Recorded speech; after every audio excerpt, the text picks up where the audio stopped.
Hi, I'm Chris, and this is going to be my first video for Wannabe Honey Farms. I got spectators with me today. I got my wife, Shirley, my granddaughter, Cara, and this is Shirley's garden off behind us. That's one of the benefits of having the bees. We're going to have them pollinating Shirley's garden. While we do this, I just want to do a quick video on the equipment I bought. Some of it was good, some of it was bad. I bought 2 hives over here. They both have 2 deep boxes and 1 super to go on top of them. Then I went out and I bought 6 more boxes of supers. This is where the honey's going to be made, in the smaller honey frames.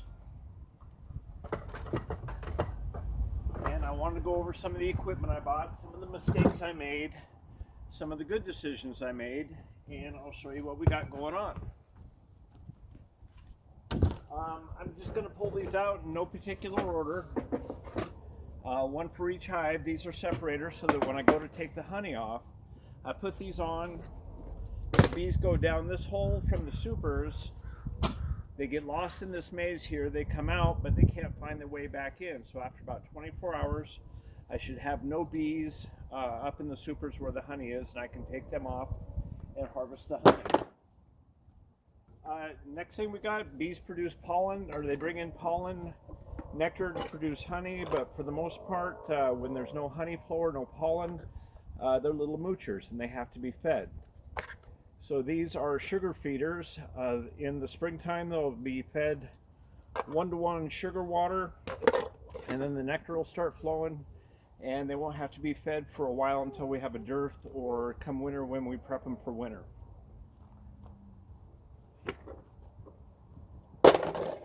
Every good beekeeper needs a smoker.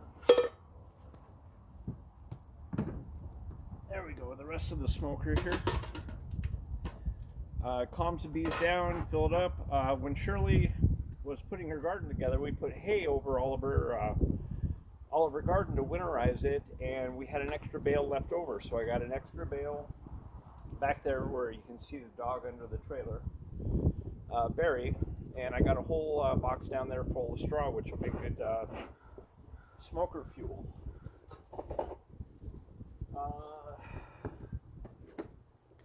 These, of course, came with the hives. They're queen excluders. Keeps the queen down into the brood box where she can't get through, but the workers can get through to go up on top and make honey.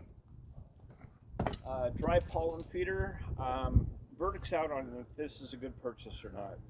I'm going to make pollen patties for them to get them started in the spring, and we'll put dry pollen in here in the event that there is no pollen being made by the trees at the time, but we'll see if they need dry pollen feeder.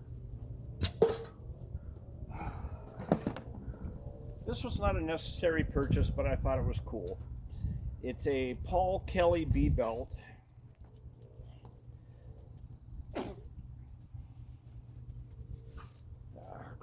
Anyway, I don't have it adjusted yet, obviously. But on the bee belt, I've got my bee tool. Bee tool is used for just about everything you do in beekeeping, scraping hives, lifting frames out of the hive. Over here, I've got a bee cage, and that's where you put your queen in. I'm going to mark her with a water-soluble, I don't know. But anyway, I'm going to mark the queen with a dot on her, put her in the cage, let it dry, then I'll re-release her into the hive when that time comes. But I just thought the belt was something cool to have on my head, or excuse me, on my waist, while I'm working on the hives to freeze up my hands.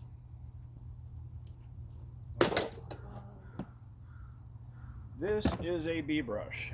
This falls into the mistake category. When I first started getting my stuff together for beekeeping, it just seemed like something to have. And then I watch videos and I see that rarely is it ever used. So I don't know if I'll use it. It was cheap, $3-4. Maybe I need it, maybe I don't. This is interesting. Not really. But I found it necessary as part of my beekeeping. I asked my kids to save their lint from their dryer. Why? Well, because it's excellent fire starter to go in your smoker to get the straw cooking. It burns really quick, doesn't burn hot, and just gets the fire going for my smoker. This is essential for testing. It's testing for your mites in the bees to check their mite levels. Unfortunately, you have to kill about 300 bees to get it done. You put them in here with an alcohol wash, shake it up, and then any dead bees, or not dead bees, any varroa mites that fell off the bees show up here in the bottom, and then you can get a mite count per 300 bees. This is oxalic acid. It's for doing another mite kill in the wintertime when the mites are they're more exposed. Varroa mites, they pretty much breed and hang out in the capped brood. So when the brood is capped, you can't get to them. And this is in the winter when there isn't much capped brood, and you can just hit all the bees while they're out and about and doing what they do during the winter.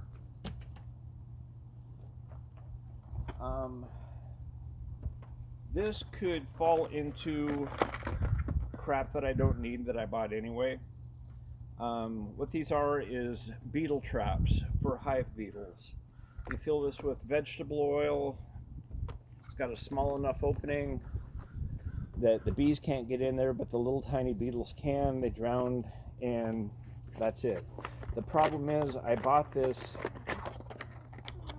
just trying to get everything ready with no idea if there is actually a beetle problem in Washington. These are hive reducers or entrance reducers. They go on the bottom of the hive. I don't know if you can see this, but crap. Let me bring this over. They go on the bottom of the hive down here where the entrance is, and by using this, you can, instead of a big opening, you can have just this size of an opening or an even smaller opening here.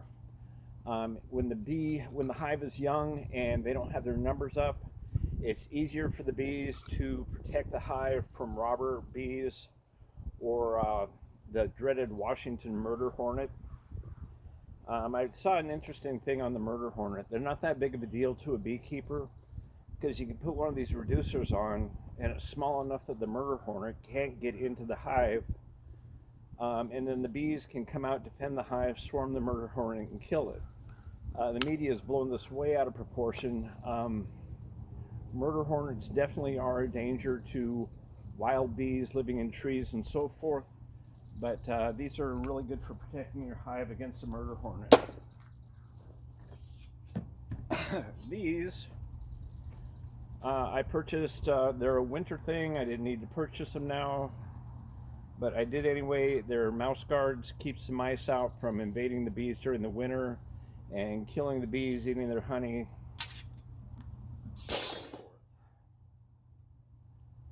This is a rack. Let me bring this over real quick. I don't have any frames in my hives right now because I don't want them out until I actually get bees in there, because wax moths will get in there and eat the wax off of your frames. But many a time I see beekeepers on YouTube, and what they do is they pull out a frame. The first frame, they just pull it out and they toss it on the ground on the side somewhere. This sits up here like this. Gives you a place to rest your frames, making room while you work on the other ones. And you don't, until you find your queen, you just don't know where she is. And I have certain reservations about just throwing a frame on the ground. The queen could be on that frame, she could get loose, or you might step on her, kill a queen, and it's anywhere from $30 to $50 to replace a queen. So this was kind of a cool thing. Let me see. Okay. Here is the full-on bee suit. Top to bottom, it's made of a material the bees don't like. It's got, the only the only way I can describe this, it looks like something that a guy in fencing would wear. But it's full protection, head to toe, top to bottom. And believe it or not, I'm putting that in the mistake category. Most beekeepers I've seen, they wear maybe a jacket. They definitely wear a veil. If bees are trying to defend their hive, they will most likely go after wherever carbon dioxide is being emitted through the eyes, nose, mouth, and ears. So I got this. It's just a head veil, and I'm thinking that's all I'm going to need. Most beekeepers I've seen, they might wear a jacket in the fall when the bees are a little bit more aggressive, but other than that, they're out there in t-shirts, bare hands. Speaking of which, I got a pair of gloves, came with the suit. I don't plan on ever wearing those. You need your fingers dexterity when you're going through the hives, picking up queens to mark them and so forth. So more than likely I won't wear those, but we'll see. Anything could happen. This is a little tool. Also falls under the mistake category, I think. I don't know. Maybe I'll use it, maybe I won't. But you put a queen in it, or you trap it over the queen right here. Close the cover. There's a little piece of this, comes down, traps the queen in that grid right there. Then you mark her through the bars. I've seen one guy use them, and it looked like more of a pain in the ass than anything else, but it seemed like I needed it at the time. Again, it was a little cheap throwaway item, so most likely I'll just use my fingers to pick up the queen. We'll see when it happens. I don't know.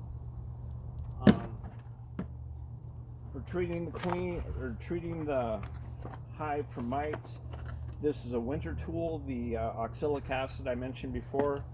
It goes in here as a powder, plugs in, and then you stick it in the hive. It vaporizes, covers the bees. It's a winter tool for treating them when there's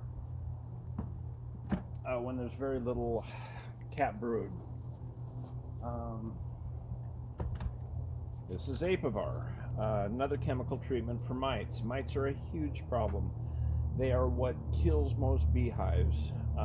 If your bees are going to die, it's because you have mites that you didn't treat. The mites bring in disease, and that's what will kill your bees. The problem with this is you put it in between your frames, and it goes in, I think, for 42 days. But you can't have any to be consumed by humans honey on the hive at that time. So you have to do it in the spring when they come out of their winterization, when they're winterized, what do you call it? Anyway, they're grouping up in like a swarm inside the hive, and they don't sleep during the winter, they just cluster. That's the word I'm looking for, cluster in the hive. So you got to put it in as soon as it starts to get a little bit warm out, and then you run your honey supers on the hives, and then once you take the supers off, you do another treatment with these, then you do another one during the winter.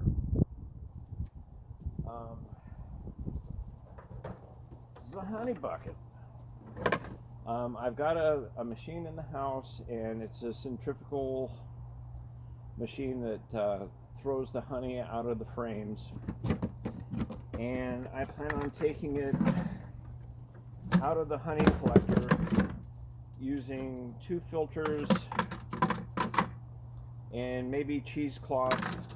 The honey will drip into here, then after it's been filtered from here, I'll use the gate down here to pour it in the containers that I plan on giving to my friends, only my good friends.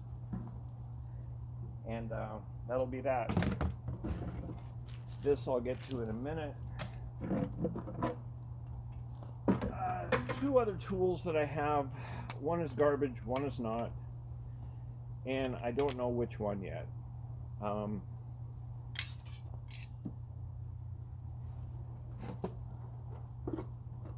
When you go to harvest your honey,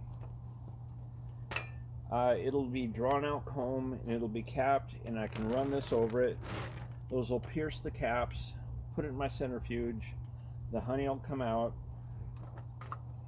This is just a different method. It's I don't know what to call it besides a comb, but it uncaps the honey. You'll run it across there and it'll uncap the honey, the honeycombs, and leave them free to flow and collect the honey with that. With this one, I can collect the caps and I can collect the beeswax and make candles, lip balm, whatever. This one, I just puncture the combs and put them back in there, and don't worry about it, the bees will fix it. The other thing I wanted to show you, take the camera with me. The type of bees I got, they're called carniolans. And I like the carniolans because they are very good in the winter. They survive winter well. The problem is they build up so quick in the spring, and they are always building up, that they tend to swarm. So I made my own swarm trap. Actually, I just made the platform. The swarm trap up here, it's just another hive. It'll be filled with frames, and this is called a Swarm Commander Swarm Lure. It smells like lemongrass, and it'll draw the bees to it. So hopefully, if my bees swarm, they'll just swarm over to this hive, and I'll be able to recollect them and put them back where they belong, make more room for them so that they don't swarm again. Hopefully I get to them before then. I just don't want to wind up with losing bees. Hopefully this swarm trap will work. If it doesn't, hopefully there won't be a need for it, and I stay on top of it and get the bees taken care of in the hives before that ever becomes an issue. But this is just a backup. That's about it for this video. I'm going to be making more as we go. I've watched thousands, well, probably up to 1,000 hours of video on YouTube on beekeeping. I've read every book that Amazon offers, that the public library offers on beekeeping. I've got friends that I've been talking to. Special thanks go out to Patty Schuler-Haynes, Jill's Bees Menagerie, Kelly, I believe her last name is Preston. They've been great sources of info on YouTube. I've been watching Dave at Barnyard Bees a lot. Devin Ron, a fantastic source for information. Of course, the guy that's selling me my bees, his name is Kevin at Hive 5 Beehives. And wonderful sources. If you're looking to get into beekeeping, those are a great place to start on YouTube. If you want to come along with me on this trip, if you're a new beekeeper, you can learn with me. If you're just one of my friends humoring me, I appreciate it. But either way, if you could, hit the subscribe button, hit the bell for notifications when I got new videos coming out. And we'll see where this goes. Hopefully I don't run around my yard swatting frantically at bees that are attacking me. No idea where this is going to go. I put a lot of time and obviously money into this.